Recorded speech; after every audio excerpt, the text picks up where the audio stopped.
Hey, and welcome back to A Purposeful Brand. This week we are continuing the Business Basics series with part 3, and today we are going to focus on creating quick and engaging content for your business. Now, content creation is vital for connecting with your audience and establishing your brand presence online. For this episode, I'm going to be releasing a content idea brainstorm worksheet, and this resource is going to complement all the topics that we are going to discuss. So check the description link so you can sign up. And if you miss any of the emails that come out, don't worry. If you're on the list at the end of the series, I'm going to send out a recap which will have all the episodes and the accompanying resources. So these episodes are designed to be bite-sized so you can just absorb the information quickly, apply it to your business, and start creating content. So let's dive in.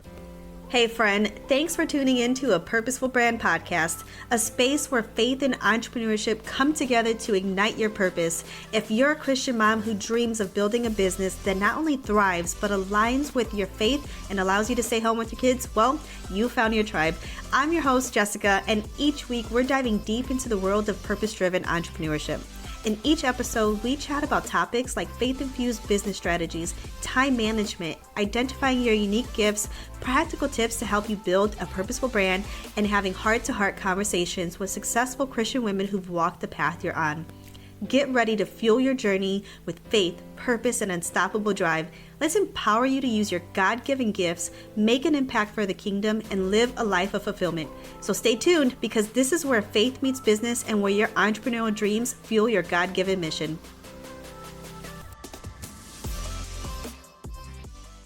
All right, on the first 2 episodes of the Business Basics series, we built a foundation. We talked about discovering your business idea and identifying your niche and target audience. Then we dove into crafting a brand story rooted in faith and emphasizing your mission, values, and purpose. Now that we have a clear business idea and a compelling brand story, it is time to start creating content to attract the people that God has for us. Now, I recommend that you start with at least 2 different marketing channels, one for long form content and one for short form content. For example, I would pair maybe a blog and Instagram, or you could pair a podcast and an email list. Now picture this, you've got your blog set up and an Instagram page, or heck, maybe you even have a podcast like this one, but it all comes down to planning. Seriously, without a game plan, you're just going to be spinning your wheels. So I'm going to give you a 5-step plan to streamline your content creation process, and then we're going to break down and talk about each step a little bit here. So number 1, define your content pillars and subtopics. Number 2, create a content plan outlining what, when, and where you post. Number 3, research content ideas based on audience needs and your business goals. And number 4, batch your content so that you can stay ahead of the schedule and minimize interruptions. And number 5, stay consistent with your posting schedule while maintaining authenticity in your brand. So let's break these down just a little bit. So when you are identifying your content pillars, these are going to be the main themes or topics that are relevant to your business, and they're always going to tie back to who you serve, how you serve them, what their struggles are, what are their goals that they want, what is the solution to their problems. They can be overarching themes and really encompass a variety of aspects of your niche or industry, but they're all going to tie into who you serve, how you serve them, and what it is that your business does for those categories. So for example, for a web designer, some content pillars may be brand design. A second one could be common questions, the behind the scene process of working with you, how to get your clients' websites ranked on Google. Okay, so these are going to be main themes or topics that you're going to use to organize your content. Once you have your main 5 to 7 topics, I then want you to brainstorm some subtopics of things that could fall under that. Now, this does not need to be specific content ideas, such as what you're going to post. They're just going to be subtopics that are related to your main topic. Now, when you have your content pillars and your subtopics defined, then you can go ahead and create a plan outlining what, when, and where you will post. And so this part here, I want you to, 1, be realistic. Be realistic and honest with yourself about your capacity in your current season of life. So it could look something as simple as you're going to create 2 blog posts a month 4 emails that will go out to your email newsletter. And every week you're going to post to Instagram 3 times, and then you're going to show up in stories 4 times out of the week. So it could be very simple. So just be realistic about what you can be consistent with. And I always recommend starting a little bit lower than what you think that you can handle, because I know we want to strive high, but start a little bit lower, so this way you can get really good at being consistent with the little bit, and then as you get better, as you get used to it, and as you build out your processes and strategies and things, then you can start adding in more. Now, the third step, research content ideas based on audience needs and your business goals. So I want to mention that before you post anything, before you brainstorm anything, before you write any captions, it's important that you know the purpose of your post. So are you entertaining? Are you educating your audience? Maybe you are showing transformations, you're selling, or you're just relating to them, building that know, like, and trust factor. It's important that you know the purpose of your post, so that way you can write and create that relates to the end goal of what that purpose is. And I encourage you to not always just entertain. Do not always just sell. Do not always just educate. Mix it up. Okay, so here are some of my favorite ways to generate content ideas. Now, after you've gone through your content pillars, your subtopics, and who it is that you're serving, and you've looked at your offers and how you're helping your clients, you can already, just from that, generate a ton of ideas. But some other things that I love to do is mind mapping. I love getting on my whiteboard and putting an idea and then kind of, spider web out of there. Okay, so mind mapping is great for creating content and then creating just so many different subtopics, and it can continue and continue on. I love it. Another thing that you can do is get into Facebook groups.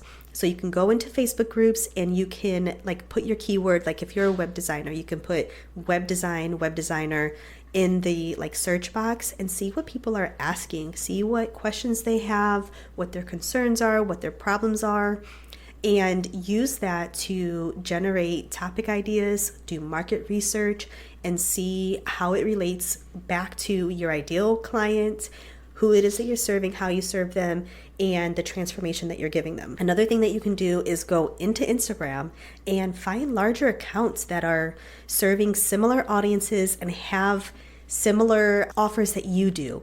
And look at what type of content they're putting out and what's resonating with their audience, what's getting a lot of likes and shares and comments, and what are the people saying in the comments. These are great ways for you to generate content ideas. In addition to that, you're going to look at your own business goals.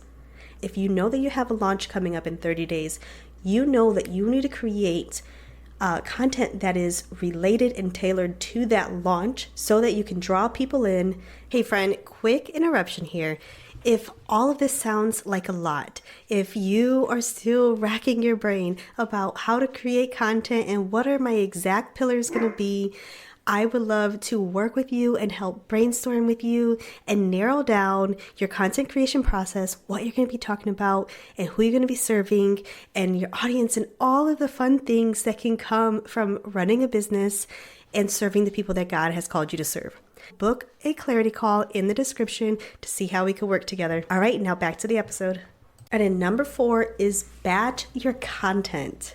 This is so important as moms because we are busy and we do not have time to post on the fly. And I know sometimes we get inspired, we're led by the Holy Spirit to share something, and that's fine.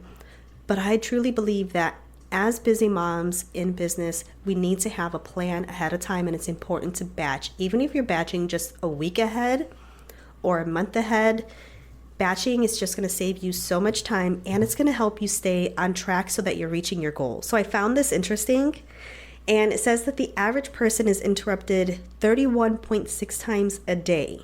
Now, that's the average person. What about the average mom, okay? How many times is the average mom interrupted? So Good Old Google says that most of the time mothers last no more than 10 minutes without interruptions. And 15 times per hour they're being interrupted. That's one interruption every 4 minutes. This is crazy. As moms, we are constantly being interrupted. So this is why I truly believe that it's important to batch our content. So you can batch your content in a couple different ways. One, you can just create all of the content, like take a whole day and create all of the content for the week and schedule it and put it out there. But I also like where you can take your content and maybe it's going to take a little bit longer, but you're going to break it up into 3 different steps. So day 1, you can brainstorm all of your content ideas. And this is like specific posts. Like I'm going to post specifically about this, and I'm going to write a blog about this. And then the second day, you can go ahead and write all of the captions, write the email for that week, write the blog for that week. You're going to do all of your writing. And then on the third day, you can create the graphic, you can find the images and schedule the posts. Now, this is called context switching, when we are constantly going back and forth from different tasks. And so that's why I break it up in this way, because this way we're doing all of our writing and it helps us to stay focused on just writing. Or the first day, we're just brainstorming. And so when we're not context switching, we're going to save so much time. So we lose 20% of our cognitive capacity when we're switching in between tasks. And they say that it takes 20 minutes to get back on track. And that's after we've been interrupted. So when you think about the average mom is being interrupted once every 4 minutes, and it takes 20 minutes to get back on track, if we have to consistently go back and forth between writing a blog and then brainstorming ideas and then finding the images, we're going to lose so much productivity. So let's make things easier on ourselves, okay? All right, and number 5 is stay consistent with your posting schedule. This is so important. So it's important to stay consistent with your posting schedule because 1, you're just going to build that muscle. Build the muscle of consistency, especially when this is something new for you and you have not been doing it for a long time. Build that muscle. Second, you're going to build trust with your audience. So build the know, like, and trust factor with your audience. They know that you're going to show up for them. Even if it's 3 times a week, they know that 3 times a week you're going to be there and they can rely on you. And it's going to help build that expertise and help people know you for what it is that you do. Because if you're so inconsistent with your content and you're showing up like 5 times 1 week and then you ghost everyone for 3 weeks and then you show up 2 times and then 1 time, people are going to forget about you. That's just the honest truth. But if you're staying consistent, even if it's a smaller amount of time, you're going to stay top of mind. Now, something I did not mention is authenticity within your brand. It is so important to show up as you are. And I know that a lot of people struggle with showing their face.